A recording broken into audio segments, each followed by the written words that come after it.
ako an ka taa Nations Unies la karamɔgɔ dɔ b'a tun kɛra min ye tosira tɔ ye hali bi an ka guwan sabu min ye kuma banbali ye karamɔgɔ dɔ b'a tun kɛra i b'a ye k'a fɔ Nations Unies ale kɔni tun kɛn bɛ ka lajɛ dɔ boloda lajɛ in bɛ tali kɛ min ye Mali ye ale kunkanko kan karamɔgɔ dɔ b'a tun kɛra min ye kalo saba ni ka cɛdenw bila ka Mali mɔmɔ ni ka sɛbɛn kɛ an ko min ma ko rapport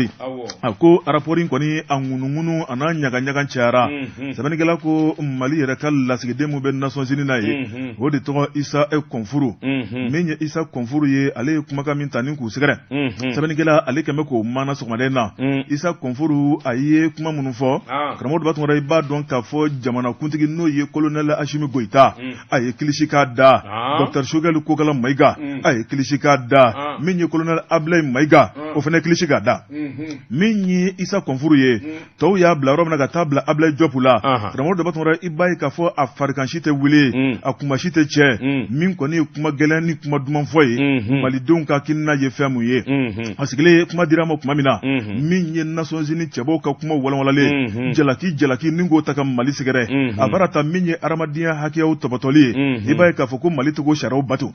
min ye Mali ye o tuma k'an bɛ k'a kɛ fiɲɛtɔ bere ye karamɔgɔ dɔ b'a tun kɛra ni ka siya dɔw fa ni ka taa dugu dɔw fa k'a sɔrɔ maa min ma bɔ ni ka maa dɔw minɛ k'u don kaso la karamɔgɔ dɔ b'a tun kɛra ni ka an ka jamana cogoya tiɲɛ ni k'an mangoya k'an kɛ min kɔni tiɲɛnikɛlaw ye min ye Isa Kɔnfuru ye a ko nkalonfin sɛbɛnnikɛla ko a ko min kɔni ye nin bɛɛ lajɛlen bɛ bila yɔrɔ min na a ko de ye Faransi ka gɔni ye ka bɔ jamana in kɔnɔ a ko n'i ye Nations Unies lajɛ min kɔni ye Mali ka cɛden mun bɛ Faransi fana ka cɛden bɛ yen karamɔgɔ dɔ b'a tun kɛra Isa Kɔnfuru y'a bolo kɔrɔtan ni k'a bolo ni kɔni yigi ka ɲɛkɔrɔ n'a tɛ ɲini ka taa n ten ci a ten kan a ko min kɔni ye Faransi ye a ye sabali Mali y'aw gɛn ka bɔ jamana in kɔnɔ dɔwɛrɛ tɛ aw de dɛsɛra aw nana k'a b'an dɛmɛ aw nana nakun min na aw ɲinɛn'o kɔ aw nana an ka jamana kɛ aw ta ye k'an ka jamana kɛ batɛmɛsira ye min mana aw diya aw tuma an ko bi aw ka ka koso ni kacaw tɛ ka bɔ Mali kɔnɔ o gɛlɛya bɛ min a ko aw ka bɔ Mali kɔnɔ Mali y'aw ta ye wa Mali ye malidenw de ta ye Mali laban a bɛ to malidenw de ka hakilina la o tuma min ye danajugu aw bɛ k'o de boloda ka Mali sɛgɛrɛ a ti bɛn dɛ sabu Ala ɲɛ b'a bɛɛ la sɛbɛnnikɛla ko min ye Isa Kɔnfuru ye a ko min kɔni ye Faransikaw ye u y'a yira k'a fɔ rapport in kɔnɔna la karamɔgɔ dɔ b'a tun kɛra min ye mura an ye cɛdenw fa ka sɔrɔ maa min u ma bɔ min ye bunti a ko ka Faransi hakili jigin o la koyi min ye buntikaw b'u ka ɲaga la tuma min na n'o de ye kɔɲɔ dumanba in ye a ko jɔn ye mugu filu kan tubabu o kuma tɛ fɔ o tɛ fɔ dɛ Isa Kɔnfuru a ye fura b'u ka woro ɲɛmɔ a ko min ye buntukaw ka nin kɔɲɔ duman ye karamɔgɔ dɔ b'a tun kɛra ni ka mugujugu filu kan ka sin ka kɔɲɔ don yɛrɛ ka sin ka kɔɲɔ kɛ suko ye a ko jɔn y'a kɛ aw Faransikaw a ko min ye a ye sabali ko ye aw ye degun min ta ka malidenw sɛgɛrɛ a bɛɛ sidɔnnen don o kuma tɛ fɔ abada malidenw a bɛ jalaki de ta k'anw sɛgɛrɛ k'anw kɛ fɛn mango ye k'anw kɛ fɛn dɔnbali ye o banna sɛbɛnnikɛla ko a ko min ye Isa Kɔnfuru ye a y'a yira k'a fɔ ale tɛ fɛ abada ka mɛn ale de ye Mali ka lasigiden Nations Unies na min ye ni jalaki ɲɔgɔnnaw ka ta ka Mali sɛgɛrɛ nkalon kan a tɛ fɛ k'a mɛn bilen u ka sabali u ka baara kɛ sariya kɔnɔ u ka baara kɛ tiɲɛ kan a ko min ye adamadenya sariya tɔbɔtɔli o tuma ko malidenw de bɛ misali di diɲɛ ma ko diɲɛ ma tɛ misali di Mali ma a ye tiɲɛ fɔ kunnafoni filanan ye an ye min bɔ le républicain kɔnɔ a ka bi bɔli don Jabate ni maa min ko i t'i ɲɛ f'i ka sɛmɛ y'i ɲɛ na Jabate k'a dɔn fɛn saba bɛ yen i b'o tiɲɛ ni ka sɔrɔ ka se sɛmɛ ma Jabate i na wolo pɛrɛn i bɛ pasa tigɛ i bɛ sɔrɔ ka kolo kari o de la i bɛ taa sɛmɛ ye Jabate n bɛ n bolo kari ka don n bɛ bɔ ni sɛbɛn ɲɛ sɛbɛn min n'u k'a ma yɛlɛ ni i bɛ don ɲɛlenni min y'a bɔ ko siɲɛ 271 ye mais Muna Tarawele nin y'a ka fasiri ye Jabate k'a dɔn cɛya ma fɔ musoya yɛrɛ ma fɔ sɛbɛ ani baara ani kologɛlɛya o de fɔra Jabate i k'a dɔn est-ce que ni muso in i k'a dɔn a ka wele ni k'a sɛbɛkɔrɔ fɔ Madame Dawule Diallo Ba Jabate k'a dɔn n'i y'a mɛn ingénierie muso ingénierie fɔlɔ Mali kɔnɔ a ko ni muso in don Jabate k'a dɔn ayiwa ingénieur don u ko min ma ingénieur agronome kabini san 1970 Madame Dawule Diallo Ba Jabate k'a dɔn a bangena du min kɔnɔ i k'a dɔn ayiwa du lafiyalen don sabula indépendant ta jamana kɔnɔ ka wuli ka jɔ kɛ ka kala kɛ Bwajabate jango ingénieria ni ya ta ka lajɛ jamana in kɔnɔ muso bɛɛ lajɛlen kun tɛ se ka kalan kɛ sabula a kalanbolo ka girin a fanga ka bon docteur ingénieur Bwajabate san 1975 Bwajabate ale fɔlɔfɔlɔ de ye a wala ta ka wuli k'i jɔ n'a in gami jamana kɔnɔ sɛbɛnnikɛla ko a ko kabini Mali kabini san 1965 a ɲɔgɔnna ma deli ka ye sɛbɛnnikɛla ko a ko madame Diallo min ye ba madame Diallo min ye a madame Dawule Diallo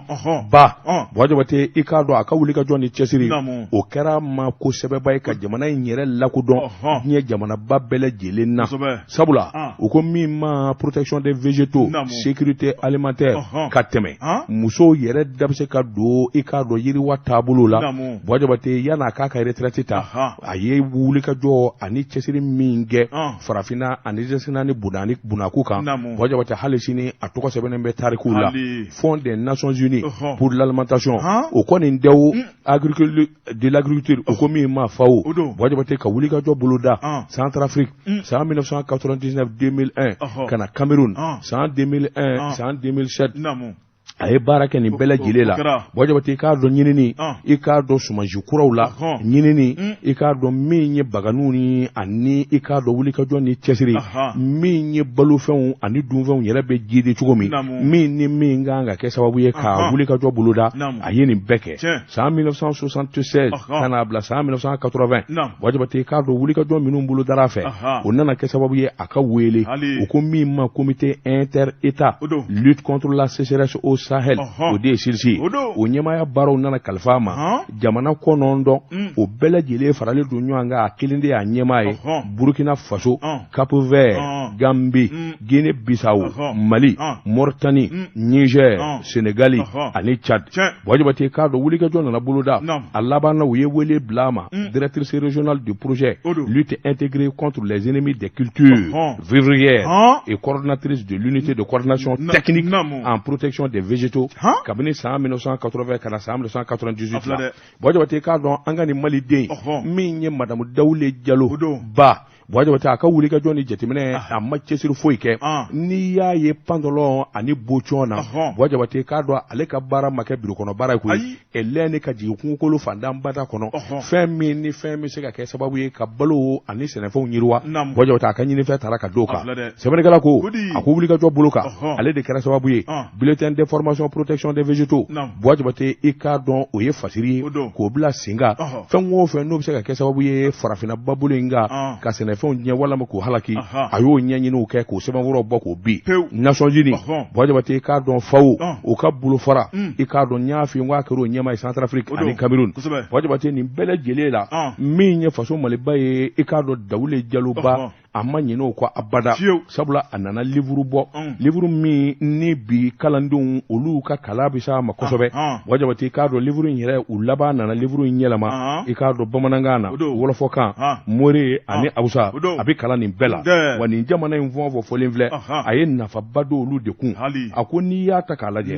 min ye awa baga minnu bɛ don malo la o bɛ kɛlɛ cogo minnu na Bwajabate i k'a dɔn a y'o fɔ Saheli jamana na an bɛ don min na ko bi Bwajabate k'a dɔn balo yɛrɛ bɛ se ka sɛnsɛn min b'a to hadamadenya bɛ kisi kɔngɔ ma Bwajabate wulikajɔw nana boloda ONG min n'u k'a ma Awele Mali African Women Leader in Agriculture Bwajabate and the Environment u secrétaire est alla de jende kala na sago yi ngilɛ mɛn da wa e taara kɛnɛ kan baraka ngilɛ wɔrɔ di i bɛ k'a sɔgɔbi cogo min na k'a sɔgɔbi baraka ngilɛ wɔrɔ di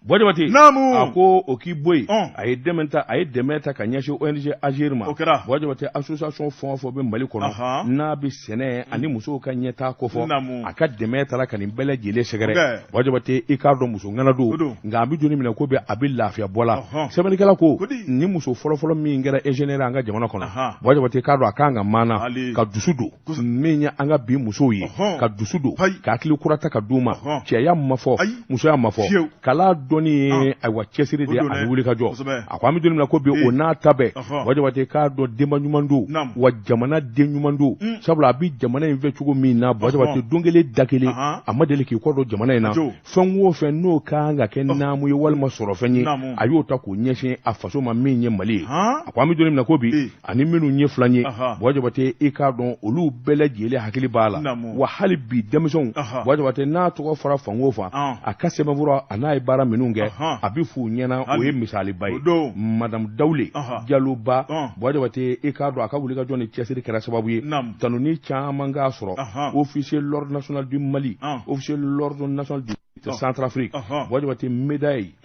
médaille cinquantenaire fo ka san 50 ɲɛnajɛ i k'a dɔn Nations Unies fana y'a wele Québec san 1995 ka bandiri da disi la min ye ni muso in ye Madame Dawule Jaloba wajibati jɔnka la nin ye misali min kan ka lakali a wa diɲɛ muso bɛɛ ye nin kun ye sɛbɛn ye fari la o na balo i la wajibati k'a dɔn ayiwa sɛbɛnni kɛba o de ye rédaction ye a ko mun de kɛra a bɛrɛta jamana sariyasunba n'o ye min fɔ a bɛ da o la wa a kɛli teliyali o de ɲɔgɔn dɛ Cour suprême i k'a dɔn ni Ala ma jan kɛ a na gɔngɔli turu ayiwa gouvernement kunna fonctionnaire maa 25 jamana ka fonctionnaire do i k'a dɔn u ye welewele dakɛ sa ko in ka taa fɔ Choguel ko kala Mayiga ye n'a t'a kalama wa a ka wuli ka jɔ bolo da sɛbɛnnikɛla ko a ko jamana in kɔnɔ min ye ko ye a kɔda de ye ayiwa i k'a dɔn tribunal ba u k'o de ma Cour suprême